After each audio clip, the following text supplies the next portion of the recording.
नमस्कार विद्यार्थी मित्रांनो, स्वागत आहे आपल्या यूट्यूब चॅनलचं नाव आहे मोहित मोटिवेटेड एक्झाम चॅनल। आज आपण बघणार आहोत मराठी भाषिकेतर उमेदवारांसाठी TET आलेली एक नवीन अपडेट। ती अपडेट कोणती आहे आता आपण सुरुवात करूया व्हिडिओला। अपडेट अशी आहे, मराठी भाषिकेतर उमेदवारांसाठी TETची स्वतंत्र सोय। शिक्षण क्षेत्रात करोया मरोया संवेदनशील अवस्थेत पोहोचलेल्या TET परीक्षेत आता आणखी एक नवे वळण आले आहे। या परीक्षेत मराठी भाषिकेतर उमेदवारांसाठी स्वतंत्र परीक्षा केंद्र दिले जाणार आहे।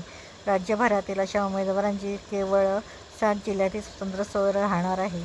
महाराष्ट्र राज्य परीक्षा परिषदेच्या वतीने येत्या 28 जून रोजी शिक्षक पात्रता परीक्षा म्हणजे TET परीक्षा घेतली जाणार आहे। त्यात आजवरच्या इतिहासातील सर्वाधिक उमेदवारांनी नोंदणी केली आहे।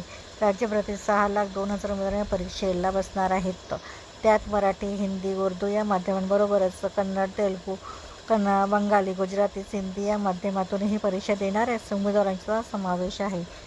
TET परीक्षेत ही आजवरची विक्रमी परीक्षार्थी संख्या आहे।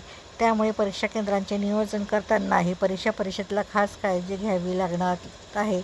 परंतु कन्नड, तेलुगू, बंगाली, गुजराती, सिंधी या माध्यमाच्या परीक्षार्थींची संख्या केवळ 1,701 एवढीच आहे। त्यामुळे त्या अल्पसंख्येतील उमेदवारांसाठी मोजक्याच 7 जिल्ह्यांमध्ये स्वतंत्र परीक्षा केंद्रांची व्यवस्था करण्यात आली आहे। उमेदवाराला कोणत्या जिल्ह्यात ठिकाणी पेपर द्यावा लागेल याचे नियोजन परीक्षा परिषदेने जाहीर केले आहे। तर मराठी, हिंदी, उर्दू माध्यमाच्या उमेदवारांची परीक्षा केंद्र अद्याप जाहीर व्हायची आहे। त्यातील मराठी माध्यमाच्या उमेदवारांची संख्या 6 लाखात 5.5 लाखांपेक्षा अधिक आहे। तर 7 जिल्ह्यात विशेष परीक्षा केंद्र असे आहे परीक्षा केंद्राचे नियोजन। माध्यम आहे परीक्षा केंद्राचे शहर आणि उमेदवारांची संख्या आहे। बंगाली भाषा ठाणे व चंद्रपूर 204 उमेदवार। कन्नड भाषा घेणारे ठाणे, सोलापूर, सांगली उमेदवारांची संख्या आहे 1,294 एवढी।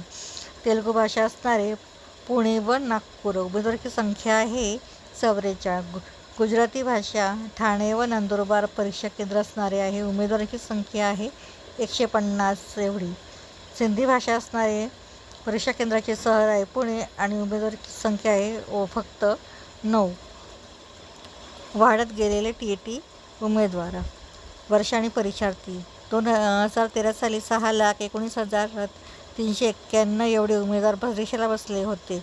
2014 साली 4,14,830, 2015 साली 3,26,830, 2017 साली 2,97,677, 2018 साली 1,73,449, 2019 साली 3,43,284, 2021 साली 4,68,678, 2024 साली 3,53,952 आणि 2025 रोजी 4,79,000 परीक्षार्थी परीक्षेला बसले होते। तर आता जूनमध्ये होणाऱ्या परीक्षेसाठी 2026 6,02,000 एवढे उमेदवार परीक्षा देणार आहेत। तरीही होती मराठी भाषेतील उमेदवारांसाठी TET आलेली एक नवीन अपडेट। अशाच नवीन अपडेट बघण्यासाठी व्हिडिओला लाईक करा, कमेंट्स करा, जास्तीत जास्त व्हिडिओ शेअर करा आणि चॅनलवर जर नवीन असाल तर चॅनलला सबस्क्राईब करायला विसरू नका।